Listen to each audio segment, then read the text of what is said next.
সাকিবকে রেলেভেন্ট রাখার জন্য দারুণ এক খেলা, ময়েশ্চার ধরে রাখার জন্য আমরা যেমন লিলি হুইপশিয়া বডি ওয়াশ ইউজ করি, ক্রিকেট বোর্ড যেন সাকিব আল হাসানকে কেন্দ্র করে একটা টুইস্ট খেলার চেষ্টা করি। আমি আমার আলোচনা শুরু করতে যাচ্ছি এবং এই আলোচনায় সাকিব আল হাসানকে কেন্দ্র করে সামনে যে একটা জটিল সিচুয়েশন ক্রিয়েট হতে যাচ্ছে সেই ব্যাপারটা আপনাদের সামনে একদম ক্লিয়ার করব।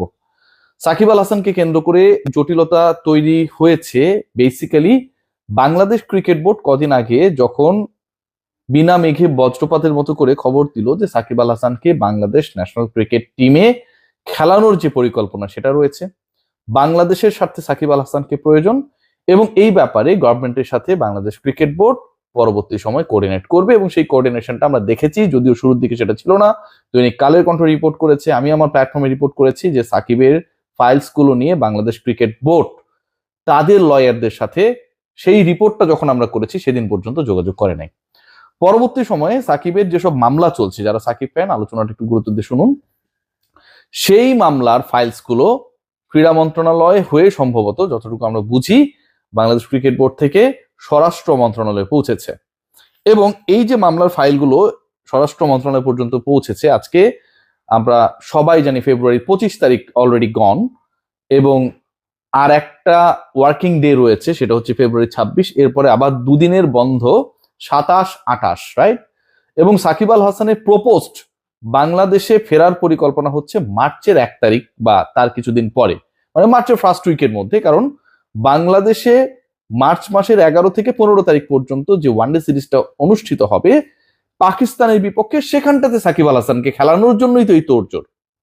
সো ওই হিসাবটা করলেও 28 তারিখের পরে, যেহেতু এই মাসটাই 28 দিনের, বাংলাদেশ সরকারের হাতে একটা সপ্তাহও নেই, নতুন এই সরকারের হাতে এক সপ্তাহও নেই যে সাকিব কেন্দ্রিক যে কেসেস, যে ইস্যু, এবং আমিনুল হক যিনি যুব ক্রীড়া মন্ত্রণালয়ের প্রতিমন্ত্রীর দায়িত্বে রয়েছেন, আজকে যে তিনি কথাটা বলেছেন যে তিনি স্পোর্টসম্যান হিসেবে সাকিব আল হাসান, মাশরাফি বিন মুর্তজা তাদের রোলস গুলোকে চান, তাদেরকে বসে থাকতে বা তাদেরকে নির্বাচিত দেখতে তিনি চান না, খুবই দারুণ কথা বলেছেন। কিন্তু একই সাথে আইন আদালতের ব্যাপারগুলোতে তারা যেন ক্লিয়ার হয়ে আসে, তারা কোন রাজনৈতিক দলের আদর্শ বিলং করে সেটা নিয়ে তার কোনো বিরুদ্ধ অবস্থান নেই, কিন্তু লিগাল যে ইস্যুস গুলো রয়েছে সেগুলো তো নিশ্চয়ই আমিনুল হক বলে দিতে পারেন না যে সাকিব মাশরাফি আইনের ঊর্ধ্বে, সাকিব চাইলে বাংলাদেশের হয়ে যখন চাইবে তখনই তাকে খেলার ব্যবস্থা করে দেয়া হবে, আমিনুল হক কিন্তু বলতে পারেন না। তিনি যেটা বলতে পারেন এবং যেটা তার কাছ থেকে কাম্য, তিনি সেই কথাই বলেছেন যে স্পোর্টসম্যান হিসেবে তার হৃদয়েও সেই কান্নাটা রয়েছে এবং একই সাথে সেই স্পোর্টসম্যান যেন বাংলাদেশের হয়ে অ্যাপারেট হতে পারেন সেটার জন্য তাকে যে কারণে তিনি আসতে পারছেন না সেই প্রসেসটাকে শেষ করতে হবে।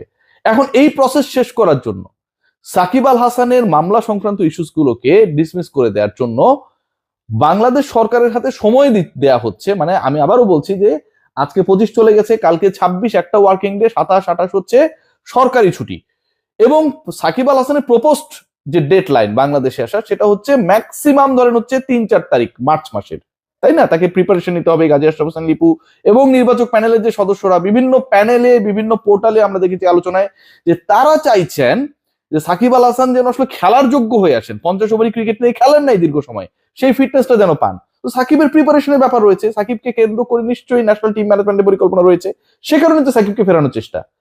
সরকারের হাতে সময় কয়দিন? 3 থেকে 4 দিন সাকিবের মামলাগুলোকে, সাকিবের ইস্যুগুলোকে ডিসমিস করতে হবে। আলোচনাটা এখানটায় সাকিবকে কেন্দ্র করে বাংলাদেশ ক্রিকেট বোর্ড যেই নাটকটা সাজিয়েছে, আসিফ আকবর প্রত্যেক জায়গায় ভোকাল হয়ে যেই কথাগুলো বলেন, যেই পোল্টিবাজিটা করেন, আমিনুল সাহেবকে কদিন আগেও তিনি খোঁচা মেরেছেন, এখন তার ভাই ব্রাদার হয়ে গেছে। সাকিব আল হাসানকে কদিন আগেও তিনি বলেছেন যে সাকিব আল হাসান স্বৈরাচারের দোষর, তাকে ক্ষমা চাইতে হবে, এটা ওটা না করলে তার খেলা যাবে না, এখন তিনি সাকিবের পক্ষে ভোকাল হয়ে গেছেন। এবং এই যে বাংলাদেশ ক্রিকেট বোর্ডের পাল্টা অবস্থান যে সাকিবকে এখন লাগবে, অবশ্যই সাকিব বাংলাদেশে হয়ে খেলবেন, এটা নিয়ে কোনো ধরনের ডাউট নেই, কোনো ধরনের বিতর্ক হওয়া উচিত না। কিন্তু বাংলাদেশ ক্রিকেট বোর্ড এখানটা একটা দারুণ গেম খেলেছে এবং সেই গেমটা টোটালটা বাংলাদেশের মানুষ, সাকিবের সমর্থক versus the ruling party Bangladesh nationalist party BNP, এই গেমটা কেউ বুঝে নাই। মাননীয় স্বরাষ্ট্রমন্ত্রীর দায়িত্বে যিনি রয়েছেন সালাউদ্দিন আহমেদ, আপনিও দয়া করে এই আলোচনাটা যদি একটু শোনেন তাহলে বুঝতে পারবেন যে আপনাদেরকে কতটা বিপদে ফেলার পরিকল্পনা করেছে আমিনুল ইসলাম বুলবুলের বোর্ড। দেখুন এই বোর্ডটা এসেছে কবে? এই ক্রিকেট বোর্ড দায়িত্ব গ্রহণ করেছে 6 তারিখ গত বছরের অক্টোবর মাসের, নভেম্বর গেছে, ডিসেম্বর গেছে, জানুয়ারি গেছে, ফেব্রুয়ারির আজকে 25 বা 26 তারিখ, মানে 4 মাস 20 দিন, 140 দিন পরে সাকিবের মামলার ফাইল নিয়ে বাংলাদেশ ক্রিকেট বোর্ড দৌড়াদৌড়ি করছে। কেন বাংলাদেশ ক্রিকেট বোর্ড, যদি সাকিবকে লাগবেই, সাকিবকে ছাড়া আমার চলছেই না, মানলাম অবশ্যই সাকিবকে ছাড়া আমাদের চলছে না, সেটা কেন যখন আসিফ মাহমুদ সজীব ভুইয়া আপনাদের যিনি ওই চেয়ারে বসিয়েছেন বিতর্কিত ইলেকশনের মাধ্যমে, সেই সময় আপনারা এই দাবিটা তুললেন না? যখন তিনি ক্রীড়া উপদেষ্টার দায়িত্বে ছিলেন, স্থানীয় সরকারের দায়িত্বে ছিলেন, মানলাম ঠিক আছে আসিফ মাহমুদ সজীব ভুইয়া সাকিবকে পছন্দ করে না, আমরা তাকে এই প্রেশারটা দিলাম না, আমরা তার কাছে ভালো থাকার চেষ্টা করলাম আসিফ আকবররা। আসিফ মাহমুদ সজীব ভুইয়া চলে যাবার পরে দায়িত্ব গ্রহণ করলেন কে? আসিফ নজরুল। তিনিও তো বাংলাদেশের ওই ক্রীড়া উপদেষ্টার দায়িত্ব মোটামুটি 2-2.5 মাস ছিলেন, এবং একই সাথে তিনি ল ডিপার্টমেন্টের আইন উপদেষ্টার দায়িত্ব ছিলেন। মানে ভাবতে পারেন, আমিনুল হক কিন্তু এত কিছুর ভার্সেটাইল রোলে নেই, কিন্তু আসিফ নজরুল যিনি স্পোর্টস অ্যাডভাইজার ছিলেন, তিনি একই সাথে ল অ্যাডভাইজারও ছিলেন। তার সময়ও আপনারা এই কাজগুলো প্রসিড করলেন না। তার শেষ সময় তিনি যখন দায়িত্ব ছাড়বেন, 3-4 দিন 5 দিন 7 দিন রয়েছে, তখন আপনারা আলোচনা তুললেন যে সাকিব আল হাসানকে আমাদের লাগবে, কিন্তু আপনার কোনো ফাইলস ওকে করলেন না।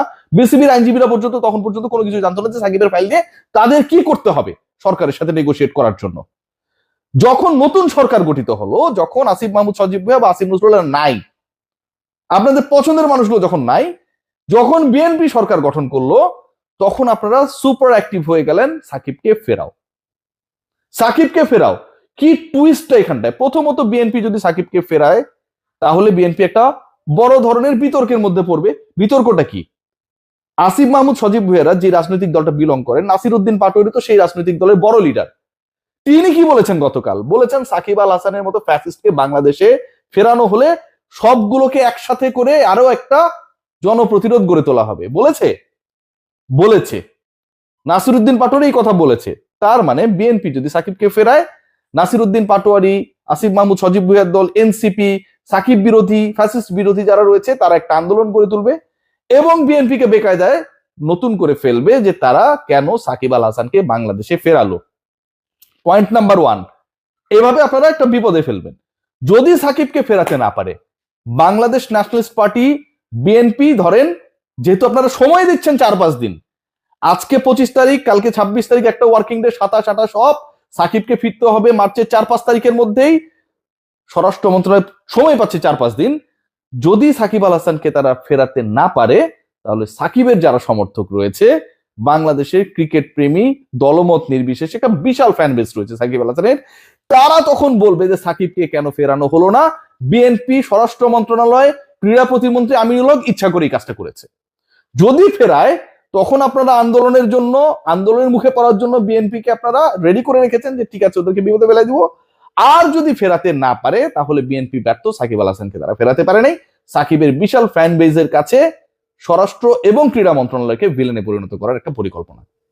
এই যে ঘটনাটা ঘটছে, এটা কেউ চিন্তা করছে না।